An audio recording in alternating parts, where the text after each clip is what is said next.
What's up, YouTube? It's Mike, Sticks and Seams. It's been a bit.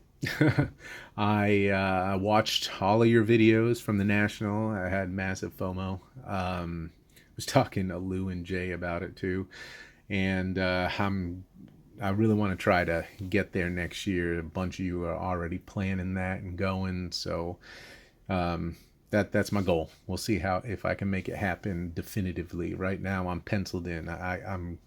I just want to make sure I have the right kind of money to go, make it worth my while. So I'm not going to be buying a whole lot. A lot of the cards I'll be showing off from here out, you haven't seen before. They're just cards I've been stacking up from purchases, and I'll try and do some different things, show off some of my other cards. Like I got a card display. It's the first one I ever owned. I was never huge on those for the wall, but so many of you use them and they do look awesome, and it's just great to look at your cards, instead of having to pull them out of boxes and such. So I did get a small one. I don't have very much space in my man cave anymore, but I was able to throw some stuff in there, so I'll show that off at some point. And that's about it. I it was amazing to see the type of cards you guys were picking up at the National, and it sounded like there were deals to be had, which is great because I know that wasn't the same response y'all had after AC. So hopefully 2024 Cleveland has even better deals.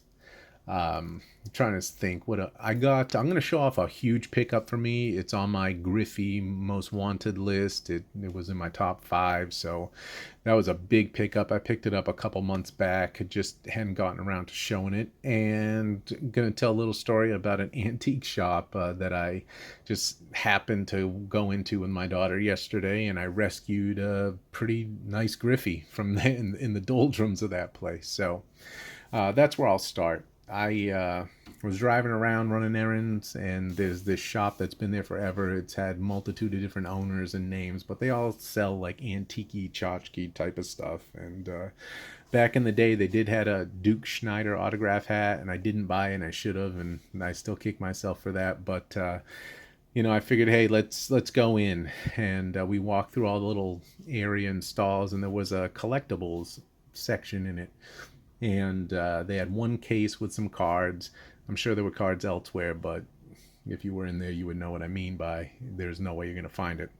There were a lot of Griffies in this case, which was great for me. A lot of them I had, but there were 2 that I did not. One of which was not priced, and I knew it was a little something different because I didn't have it already, and I don't come across them that often. So I asked the guy to give the person who owned it a call. He did. Got a price $12. I said, all right, I'm taking them both. So get home, I look it up, and it's a pretty cool card. But the first card I rescued is from 2000 Topps High Def, and it is on the cutting edge of Griffey, which this cool card. You see the die cut. It's a thick stock card. A really glossy finish, typical of that high def, but just a really cool card. And you know what, I didn't have it, so there's another one for the Griffey counter, and I rescued it.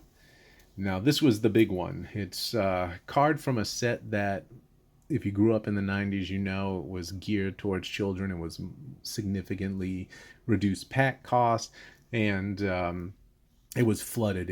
You talk about junk wax, this stuff was junk wax. It was everywhere. But there were some really rare cards in these sets, and so many of them must have just gotten damaged, thrown away, what have you.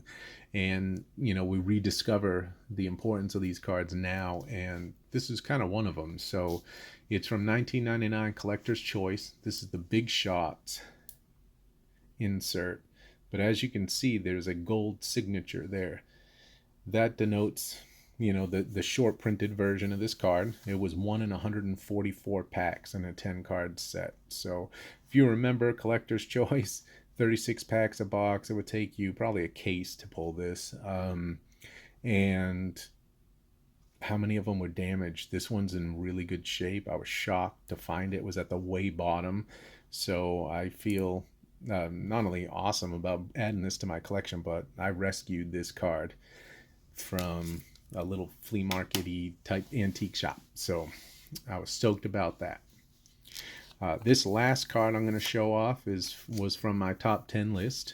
It's a card I've been hunting after for a long time, and then when everything went nuts, the price this like tripled, and always tons of competition. I would always get outbid, or the price would just go someplace I wasn't comfortable. And the market softened a little bit fairly recently, and I think this was ending at an awkward time, so I was able to nab it for a steal, cheaper than what it went for before the craze. And it's just a gorgeous card. So it's from 1997 New Pinnacle. It is the artist proof green.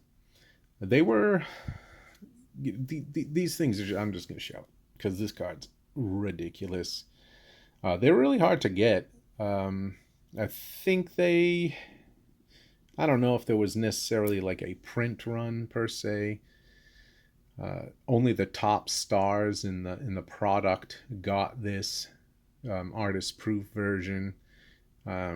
There were like 1 in 39 packs, I guess, but there were 200 total cards in the set. And I'm trying to think, like some other players. Maddox was in it, Piazza, Jeter, A-Rod, that type of McGuire, Ripken, I'm sure. But I want to say that their print run is like to 25 or something, but I could be completely mistaken. And either way, I've been searching for this card forever, and I'm so glad I have it. It's just what the back looks like, just, whatever.